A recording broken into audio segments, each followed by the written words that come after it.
on the AM side, and being a special day celebrating our children, there was a need to just let that song play just to tense whatever the emotion you might be going through right now. If you were going through a psychological crisis and all, whether it's physical, social, political, whatever it is, all right, just calm down. Remember, today is for our children. My name is Udwak Daniel, and we'll be looking into a conversation this morning, and this conversation borders around securing the lives of our children and ensuring that they have a safe haven, right? One that indeed is fully children proof. In other words, representing the children, one that is indeed something that they can chew on, something that promises, for a bright future. I mean, today being Children's Day, I mean, we already see that Nigeria is joining the celebration already.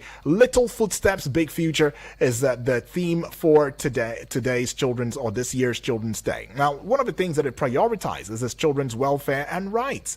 I mean, with a population of 200 million Nigeria has the second largest poverty population in the world. Yes, number 2. That's what we are.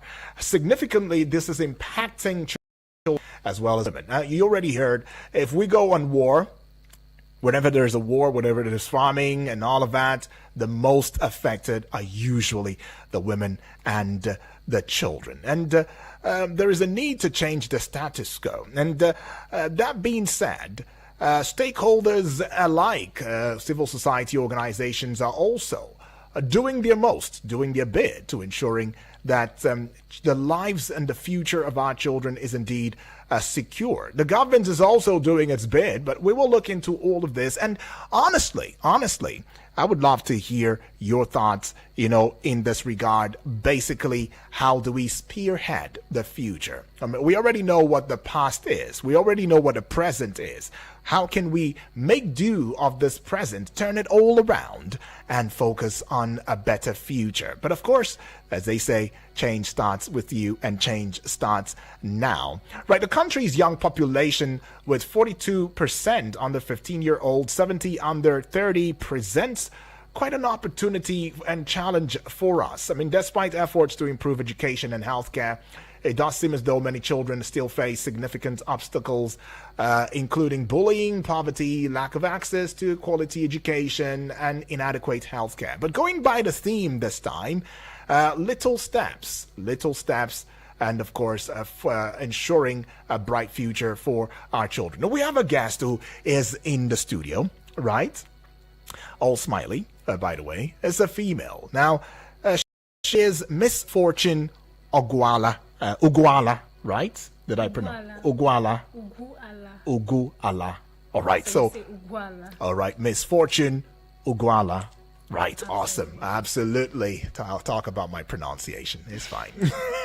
Well, she is the director of operations, Fix the Teens Initiative. Welcome aboard to the studio this morning. Thank you so much.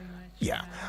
Well, I want to also appreciate, the CEO of Fix the Teens Initiative, as well as yourself. I mean, it was a bit impromptu, though, but yeah, you still made it here in the studio, right? Well, we've seen where the Universal Basic Education Commission has expressed, concern, especially over the unaccessed funding for education, with 34 states and the FCT to access 263 billion naira in UBE matching grants for 2024. Now, this has contributed to infrastructure shortages in schools.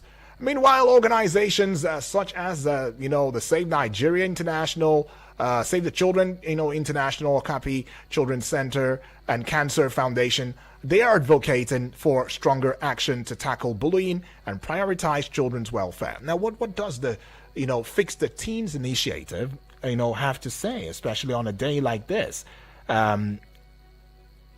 considering our children and safeguarding the future? What are we saying about it? I mean, because from what we understand, y'all have been into this this business for quite some time, yeah, and basically looking into matters that lead from child development up until teenage or adulthood and all of that. What is then, the perspective you see it as an organization? Okay, thank you for that question. So, Right. Fix the Things Initiative Yeah. is a non-profit Right. focused on helping teenagers be the best version of themselves. This initiative was majorly started because there are lots of vices, teenage vices, and issues with young adults. And we felt the need to come in and see how we can be of support. I mean, how we can help, most of the times, just like what you said, I mean, bullying and all of that. Yeah. The parents are not usually available for these children. As an organization, we've encountered a lot of students sharing their personal stories about bullying, sexual harassment, and a couple of other things. Which is why we are here. And one of the ways we are working towards seeing how much impact we can make and how much support we can give to these young people is also through education, but basically not general education. Okay. We are looking at empowerment, right? Yeah. All right. We believe that if we are able to empower this other teenager, get them busy with some, they won't be able to think of terrible things they can engage in. They won't be able to, empower them with skills, empower them mentally. We have coaches in our teams who carry out sensitizations. Right. We also have trainers in our team, who actually carry out digital skills trainings. All right. Let me botch you that. Yeah. And now, in view of a Children's Day, yeah, from what you've said, is this to mean that we are not doing enough as parents or as teachers, as leaders of institutions, as community leaders, religious, leaders, society, as well as the government? Could it mean we've not done enough, or is there something else that we are missing out, especially in the lives of our children who are developing into adults and whom we believe will be the leaders of tomorrow? I mean, look at the statistics. Over 223 million population. That's what we are. And then 42% of that population is under 15 years old. These are practically what we call minors in the society, or a child, if you like, or teenager, some would say. Yeah. Now, 70% of that population is under 30 years old, and 263 billion naira in UBE matching grants remain unaccessed by 34 states and the FD, and up to 65% of school-age children experience bullying. Now, in terms of bullying, right? What do you think, we have done so far? As schools, is it a concern for parents? Is it a concern for schools? Is it a concern for the religious bodies? Is it a concern for the government? Who indeed should step, up the plate? It is actually a collective effort. You first asked if we're doing enough. Yes, are we doing enough? I think we are trying as a community, as parents, as individuals, but we are not really doing enough. I mean, we can do more. Parents and every other person who wants to be a parent or who is a member of this community, we need to be present in the lives of our children. Most of the things that most of the issues that we are facing, most of the things children are facing right now is because some of their parents are too busy, they are too unavailable for them to know what the children are turning into, to know the people they are relating with. So if we can be more present, aside the fact that you make available all the things that the child might need to thrive, there is also something your presence can do, because you'll be able to monitor what they are doing, monitor what they watch, monitor what they engage in, monitor the people they speak to. That way you would know what they are turning into. Because, and again, with respect to bullying, most of these things, they start from small. Right. You see a child acting, being very aggressive towards another, and you'll be like, oh, she's just a child or he's just a child. But before you know it, she turns into a bully, always fighting against the other person and always making the other person very uncomfortable. So it starts from the little actions. If we are present, we'll be able to monitor the little actions our children portray, and also try to speak to them, try to be more of a teacher, be more of a the teaching aspect of parenting. It seems like it's been entrusted more in the hands of the school, right? They do their job, but then the people that the children spend the rest of their time with, what happens? What do they do around it? So are you talking about value? Yes. In terms of value, but some parents will come at you with that, tell you that, look, in this current situation, you want me to stay back at home and spend quality time with my child? If I do that, how am I supposed to also put the food on the table? So parents are, caught between the devil and the deep blue sea. Well, you give the food and then you lose the child, right? So she eats prioritization enough. It was good to prioritize which. All right. I mean, parenting is a lot of tasks. It's a whole job on its own. So you just need to be able to create balance. Because if you don't do it effectively, you lose out on one side. Some are saying that the reason we're having, poor parenting is because some of these parents too went through the same thing when they were young. That's the thing, and that's why it is to break. Right. Now, I'm going to use myself as an example. I'm a parent, and sometime while job hunting, I was particularly interested in a job that would be able to give me the opportunity to parent effectively. I sought for it. It wasn't easy, you know. But then I was able to, get what I want, even though I'm not where I want to be. I mean, the kind of freedom I want, the kind of availability I want to give my child. Yeah. But then I am not in a position where I am spending most of my time at work or busy with work without necessarily paying attention to what is happening at home or what is happening in the lives of the children. Yeah. So it's more about prioritization, and then also being able to make, when you prioritize these things, you'll be able to create balance. You'll be able to know what works best. Is it the money or the child, right? Because you can get the money and raise the child and give the child everything they need, but when you need them, they're not going to be there. They're not turning into the right type of adults that we, I used to have this. I remember growing up, most of the times, I was really worried about. I know I had a lot of friends whose parents were mostly traders and business people, and they were not very available. So in the morning they leave. And then, very early morning, I still remember that, by 6, 7, these parents, most of the times before 6, they've left, and you're only seeing them at night, again by 6 p.m. So whatever it is that happens before the child goes to school, when they come back from school, and when they are home, you don't know. And even when you are available, you also don't try to know because you're too tired to carry it to do that. So let me ask you. Now you're seeing it from you've spoken about the aspect of parenting. What about the aspect of a child? Do you believe or do you accept the thought line that says that children have rights? And do you also think that these rights have been trampled upon by adults in the name of trying to be a parent or the bigger one, the bigger person, an adult?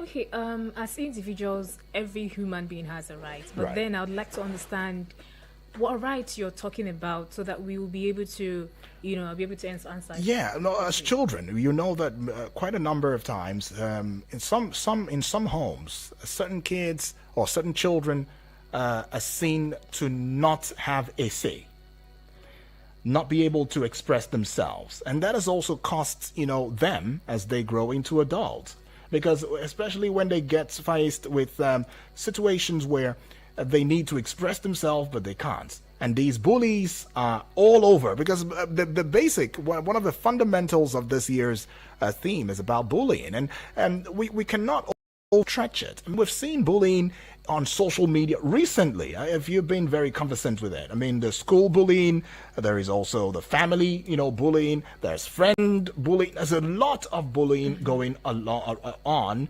in the society. And then there's also the part that talks about child protection rights. That's even in the law, right, within the Nigerian constitution. But it doesn't seem as though quite a number of, institutions as well as family pay attention to that.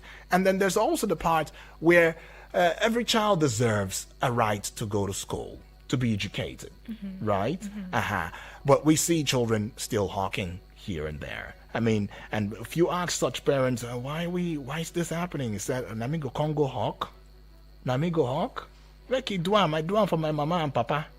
And so we put it into cultural norms and say, after all, I did it for my parents, so he or she must do it for me too, disregarding the hazards that these things, may cause.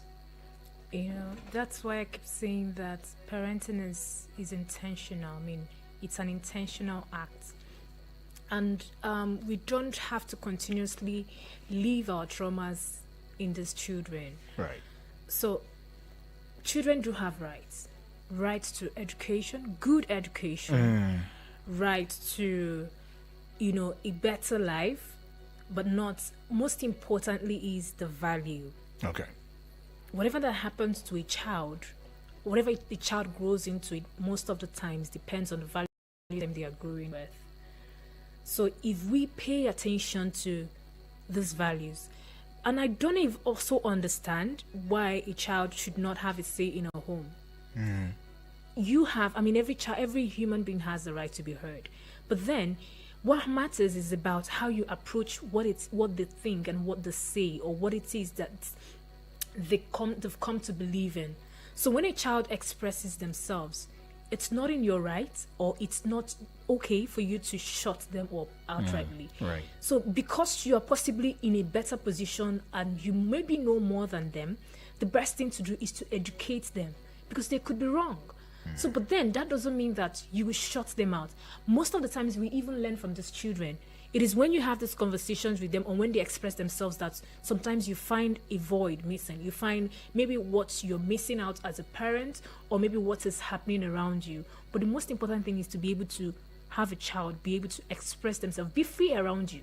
Create a room for even you as a community member, even you as a guardian, whoever it is, make sure that any child around you is free enough to speak. So where does it start? Where does this whole, value instilling begin? Is it the family? Yes, it's family. There's not religious centers. It's family. No, it's family. If you make it a religious thing, you may not be able to achieve your goal.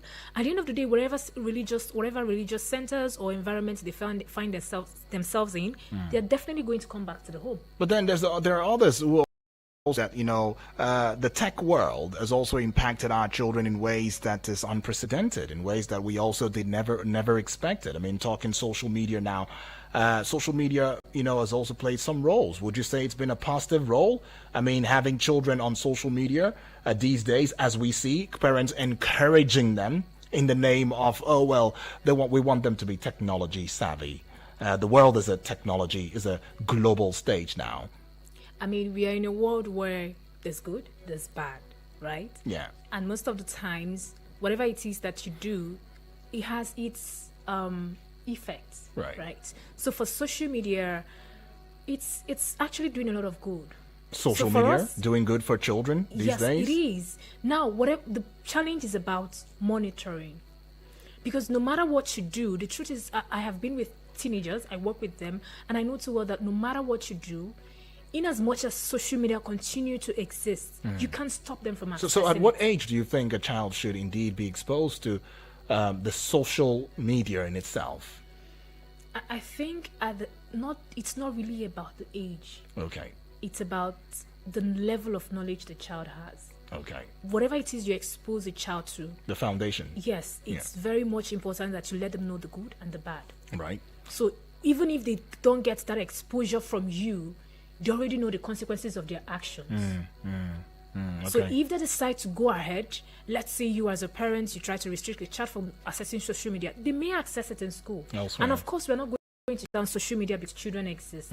These children are also going to turn out to be the adults that will use the same social media. Okay. Right. Anyways, we're still having a conversation here with our guest, who's in the person of Miss Fortune Ugwala, and she is the director of operations Fix the Teens Initiative. You want to put your question out there? You have something to say, especially when we're looking at the theme of this year's Children's Day celebration: little footsteps, a big future. Do our children indeed have the big future? Looking at them. In fact, somebody asked the question and said, "Hey, what are we celebrating?" I think one of the family members, Obasanjo, right there from Omale, saying, "What exactly are we celebrating? This Children's Day." I mean, there's a lot of pain, there's a lot of hunger, there's a lot of famine. I mean, poverty. We are like number 2 when it comes to poverty, in the world. We'll just take this call and then we head out and for a recess. Hello, good morning. Barrister, good morning. Oh, good morning to you, Ochanya, if I'm not mistaken. Yes. I just want to tell the children Happy Children's Day, but I just want to say that I'm not happy. Why? What's going on, Ochanya? Many children, they are at home. The government school. Many of them, they are at home. They are not going to school for more than 1 month now. No school. When you go to government school, big padlock in the school. It's not good. Why other children are going to school? The children are not going to school. So what are we celebrating? Right. And even the president himself, I think he passed through this government school. Most of them, they passed through this government school. And these children, they are not in school. So what are we celebrating? We are celebrating nothing. We are celebrating nothing in this APC government. We are celebrating nothing. All right, appreciate Thank you very much. Chanya right there from Airport Road. But I'll let you collect the thoughts on that because you have a right to respond. I mean, more calls still coming through, but hey, let's just head out and I'll pay some bills. We'll be right back in a short bit. Don't go away.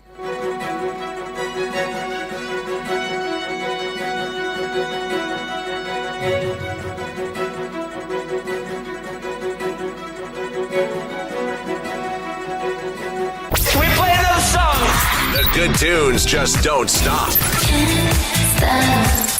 The good tunes just don't stop. Eagles 102.3 FM Abuja.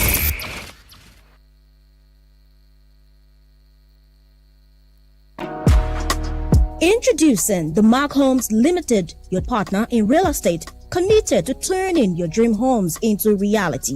Now selling the Mark Royal Estate, a premium mixed-use development by the train station in Kagini, Abuja. Residential plots, commercial spaces, and top-tier infrastructure, all in one vibrant location. Coming soon in Gwarimpa, the Mark Mall, a bold commercial hub designed for visibility, accessibility, and long-term value. Visit us today at Suites 14, 15, and 16, God's Own Plaza, number 4, Takum Street, Area 11, Garki, Abuja. Log on to www.themarkprojects.com or call 070-7921-9075. The number again, 070-7921-9075. The Mark Homes Limited, turning your dream homes into reality.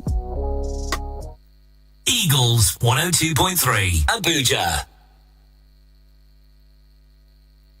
Meet the Infinix Note 50 series, defined by pioneers who push boundaries. Its ultra-resilient armor alloy metal frame design gives you that slick, top-notch style. Unlock efficiency with intelligence of the one-tap Infinix AI and circle to search anything on your phone with Google. Need power in a flash? 90 watts fast charge rockets you from 0 to 100% in 38 minutes. Exclusive deals at authorized stores. Get your Note 50 now. The Infinix Note 50 series. Pro design, Pro AI. Eagles 102.3 Abuja.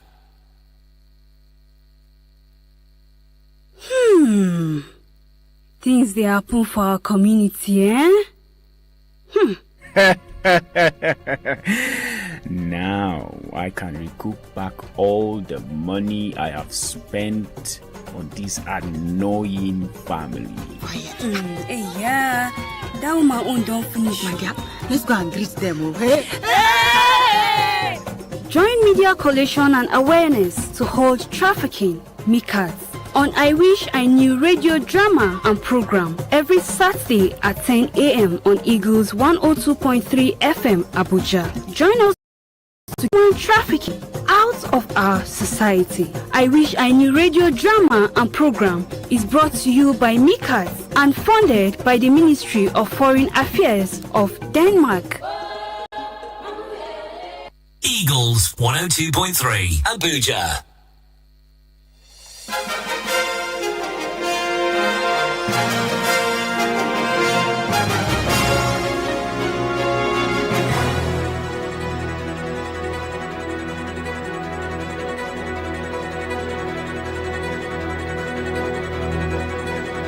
All right, way back, 34 minutes gone past the hour of 9 on the AM side. Still, the Children's Day conversation, little footsteps, big future. Well, it does bring to mind the pain that quite a number of Nigerians, as well as family members, parents, are going through, especially now. Public schools are still under lock and key, and yet we have the First Lady, Oluremi Tinubu, urging elders to protect and empower the younger generation as a way to secure the nation's future. I mean, in a message commemorating this day, I mean, she emphasized that in line with this year's theme, which is bullying must be eradicated in all its form. Now, this is what she says, and I'm quoting verbatim, right? As we mark this year's Children's Day, I extend my warmest wishes and love to every child across our great nation. This year's theme, Stand Up, Building a Bullying-Free Generation, speaks to our shared responsibility to protect and empower the young hearts and minds who represent promise of Nigeria's future. She goes on to saying, whether it occurs in school, in communities, or online, bullying leaves lasting wounds that hinder a child's emotional, social, and academic development. I mean, what do you think about this? Now, you heard a family member calling, to share her thoughts in this regard, but hold that thought. Let's take the school. Hello, good morning.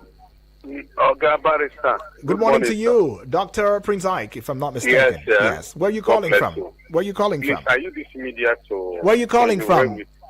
I'm calling from Karimo. All right, go ahead, please. I use this media to commemorate with all the children as far as this country is concerned and the whole world for the celebration of Children's Day anniversary.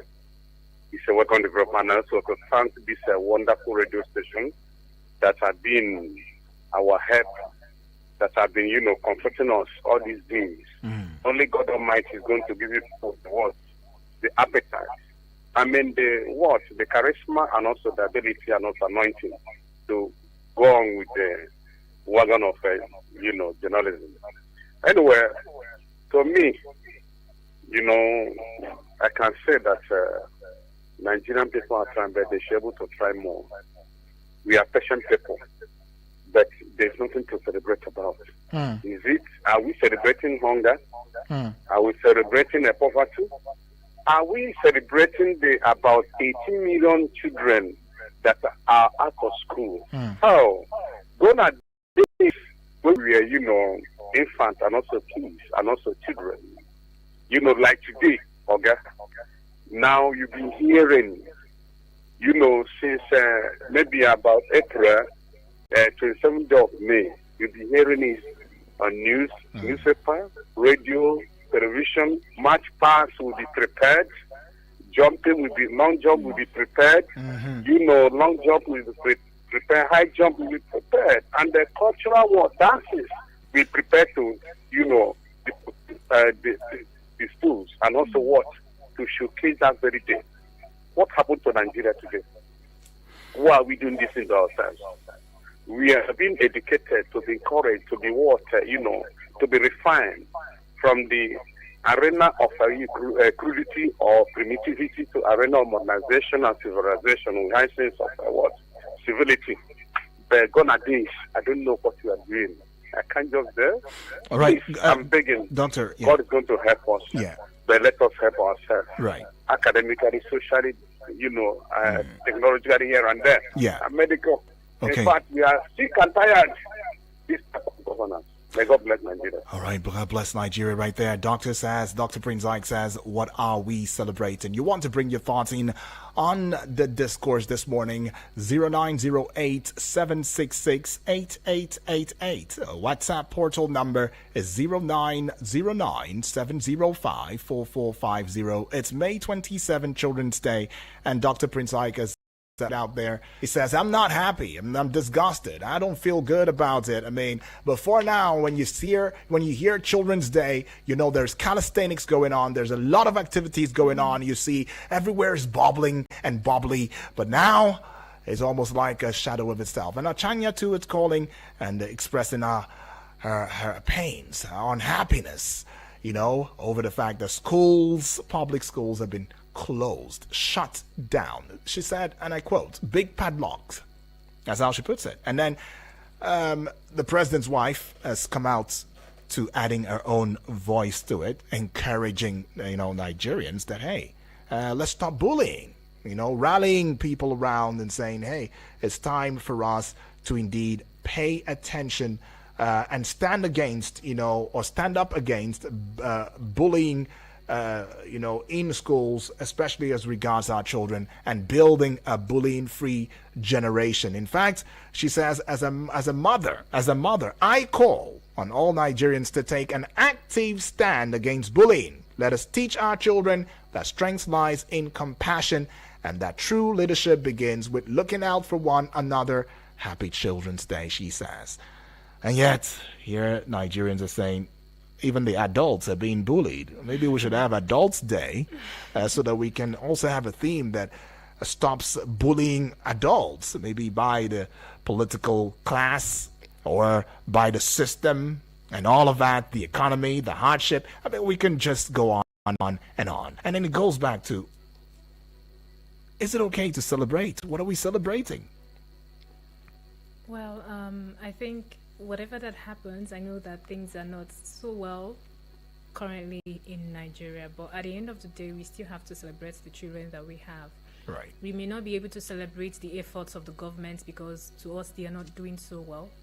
I mean, even if they are not meeting our needs, I mean, it's about the children. We'll celebrate the presence of these children in the community and in the country as a whole. But then again, I feel like, I mean, we are in a position, or we have a lot of people who do a lot of talk and not take action.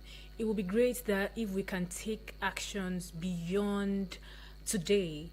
I really do not want to be not from a political point of view, but then because as a person, as a citizen as well, I feel like we need to, just like what the First Lady said, I mean, it should be beyond today. What actions are we taking to eradicate these things? It's not just like the way I am here now. I'm having a conversation around this. For me, it's not going to end beyond this conversation. It's not going to end here, right? I should be able to take action outside the conversation. We don't just have to come out and speak. What are we doing for ourselves? What are we doing within ourselves? Right. So if I'm understanding you correctly, you're saying it's more talk. Yes. I mean, let's be able to take action. Yeah. Develop policies, let's develop systems. But there are policies. There are policies. There is a system. But is it working? Have you indeed felt, the dividends, the gains of the system? No, I'm particularly talking about the what you asked regarding the bullying aspect. Yes, right? yes. So what are we doing? Aside coming out to say, oh, let's eradicate bullying, what are we doing? What actions are we taking? So you should go beyond paperwork, paper talk. Exactly. Right. Well, anyways, numbers still out there, though, 0907-353-0044 or 0908-766-8888. And you heard my guest who is in the studio right now. Yeah, she's saying that, he should go beyond, look beyond whatever it is that's going on in the society, in the system. Take that child out, give that child a treat. Remember that child has rights. And of course, stand by the child, right? And pay some more time, more attention, because it does seem as though not spending time around the home or with the child is also, some sort of lacuna, some sort of bullying emotional bullying, if you don't mind, and that child needs your support in that way. Yeah. Well, anyways, let us get to know your thoughts. I mean, you can head out to the WhatsApp portal number 0909 705 4450. Well, across social media platforms, we are there and we are live. You can be a part of the discourse right there. Let your message, sweep in, and we will indeed take them out and read them to the world. Keeping in mind that we are indeed being watched and seen globally, and thanks to you, right? I mean, the conversation is still continuing as we look into some other aspects. In terms of poverty, it has been a very significant challenge facing Nigeria's children, many living below the poverty line. Malnutrition has become a serious issue. I mean, children are now having cancer. Children now are having cancer. That used to be something we say, oh, it's an adult's, illness or ailment. But now it does seem that children are having cancer. And do we have enough such cancer fora that allows for these children to be heard, to be seen, to be treated, to be given the due attention? And there's also the place of healthcare. I mean, it's a critical situation. And it spans across time and space, right? Well, we can go on and on and on, but let's just go take this one, and we will call it a close because of programming. Now, I've got this one is coming from Joseph from Jahi. Says, good morning, Eagles FM. We are celebrating Monumental Children's Day. Nigerians are not smiling, I tell you. And it says, we celebrate Children's Day today because its priority is not like before. We are celebrating image. Oh, okay. Joseph from Jai. We'll be in one line or two. I mean, I wish we can have so much. There's so much to really dissect on, but there's no time. What will be your final thoughts? One line, one sentence. Encouraging, our parents as to what and how they can be with our children. Like I said earlier, I mean, to me, this is my opinion. Right. Working with children, so I think that we should do more of being available for our children and see that we don't leave the whole responsibility to our communities. Okay. All right. Be more available. Don't leave the responsibility to just the community, because there's also the place of society. Some parents are really big on that society part. That society has played a huge role. Peer pressure, quite a number of things. And I guess it goes back to where you said, pay attention. Be more homely, be more friendly, allow for the children to be open enough to express themselves. Build a relationship with them. Oh, wonderful. Thank you, far too kind. I like that part.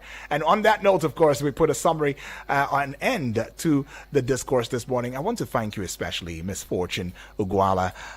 You're the Director of Operations at Fix the Teens Initiative. Thank you for stepping into the studio, having this discourse with us, and I'm hoping that we will have more interface and trade words in the coming future. Thank you for having me.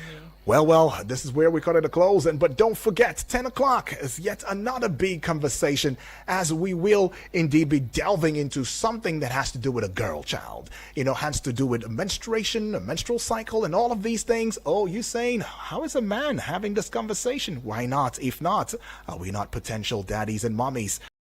You need to gather your girls around and put your ears to the ground, because this conversation is one you don't want to miss.